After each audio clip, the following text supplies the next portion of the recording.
Vou falar mais uma vez com a Camila Levien, que vai trazer detalhes com um papo muito importante que tem a ver com esse calorão que a gente está enfrentando, apesar da chuva, né? Porque tá um bafo, Camila. Exatamente, Polito, aquela sensação de abrir a porta de casa e sentir numa sauna, um ar muito pesado associado a essa umidade que está conosco. Inclusive, por isso, eu quero falar sobre uns conceitos antes da gente conversar com um cara que entende tudo de saúde. Vamos falar de conforto térmico, vamos combinar, anda um desconforto e tanto. Esse é um conceito, para a gente entender, bastante comum na meteorologia, inclusive ele é divulgado de maneira mais massiva desde 2020 pelo Instituto Nacional de Meteorologia. O que a gente leva em conta na hora de calcular esse conforto térmico? São variáveis como a velocidade do vento, essa umidade, ela inclusive é o principal item na hora de nos deixar com uma sensação de desconforto em dias quentes de verão. E, claro, a temperatura do ar. Como vocês estão acompanhando aí na tela, o que seria ideal para a gente não ter nenhum tipo de estresse térmico seria estarmos numa temperatura máxima de 26 graus, coisa que tem sido bem diferente da nossa realidade nos últimos dias. Além disso, também é importante a gente levar em consideração outras coisas, além das variáveis meteorológicas. Tem muitas trocas que acontecem entre o nosso corpo e o ambiente que a gente está. Inclusive, elenquei algumas delas para vocês em arte para ficar mais fácil de entender. Então, as nossas roupas, a evaporação, inclusive, do nosso próprio suor, que acontece nessa troca da radiação que atinge a nossa pele com o nosso corpo. Tem também o nosso metabolismo e as nossas roupas. Tudo acaba impactando nessa sensação de desconforto. E claro que tem muitas outras coisas que daí eu chamo os especialistas para me ajudarem nesse assunto. Eu tô aqui com o Dr. Cecim, ele que cuida do pessoal que sofre ainda mais nessa época de calor, as crianças. A gente consegue ver mais, né, doutor? Muito obrigada pela presença aqui no Balanço Geral. Um desconforto, um estresse principalmente nos pequenos nesses dias de verão.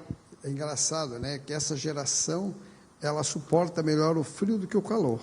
Então, assim, a primeira coisa que eu falo para os pais, olha, tem que ter ar-condicionado. Então, assim, durante o dia, mas principalmente durante a noite. Então, quem está nos ouvindo, se o teu filho se bate à noite, se ele acorda, você tem que usar o ar-condicionado. Quanto?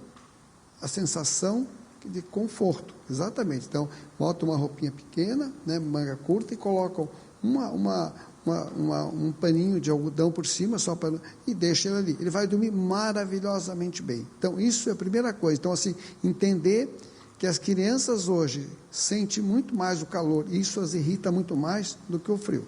A segunda é a percepção que você falou, né? Então, se perde muito mais água no verão.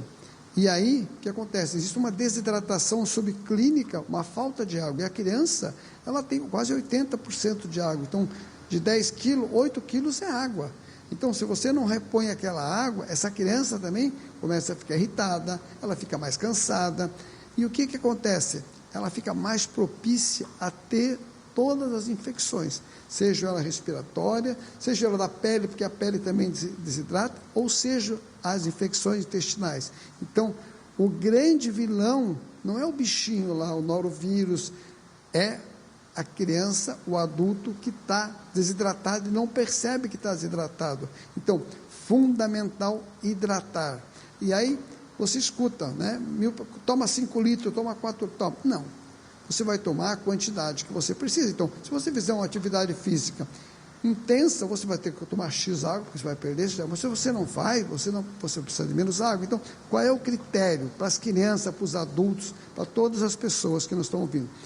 É fazer 3 xixis claros por dia. Então, se você vai no banheiro e faz um xixi amarelo, você vai ter que tomar água, até que o próximo xixi venha claro. Aí você está hidratado. Isso é o grande segredo, tanto para a hidratação, tanto para a saúde física, quanto para a proteção daquela criança, tanto com relação às infecções gastrointestinais, como a outra coisa, aquilo que a gente chama de rabdomiólise ou insolação. O que é insolação? Esse sol muito forte, as mães não percebem, deixam as crianças brincando ali, e o que acontece? Há uma queima de ácido lático, então o sol queima a pele, queima o músculo da criança, porque ela está brincando, e essa queima, ela é altamente tóxica. E essa criança, quando sai da praia, começa a ter febre, começa a ter vômito, começa a ter calafrio.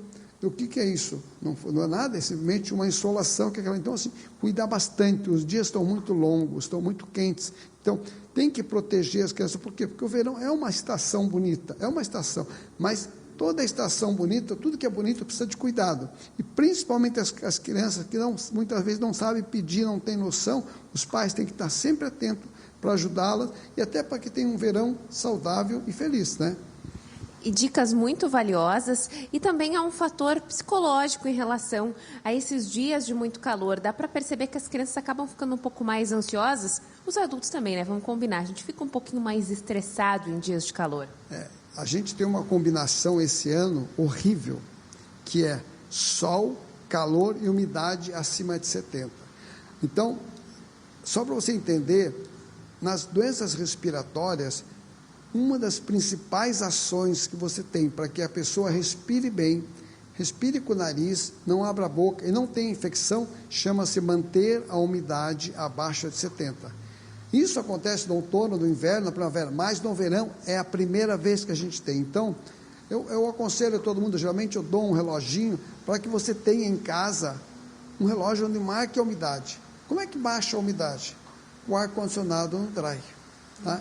E muitas crianças que sofrem de infecções respiratórias de repetição, além de botar o dry, o ar-condicionado, a maioria delas precisa ter um aparelho chamado desumidificador.